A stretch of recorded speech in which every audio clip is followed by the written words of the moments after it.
జీవితమొక పయనమని గమ్యము తెలియదని తెలిసిన ఈ మనిషి పయనమాగదు. జననం ధర్మమని మరణం కర్మమని తెలిసిన జనన మరణ చక్రమాగదు. మరణం తథ్యమని ఏ జీవికి తప్పదని తెలిసిన ఈ మనిషి తపనాగదు.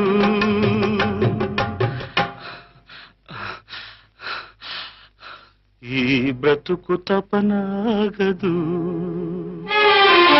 ఆగదు ఏ నిమిషము నీ కోసము, ఆగితే సాగదు ఈ లోకము.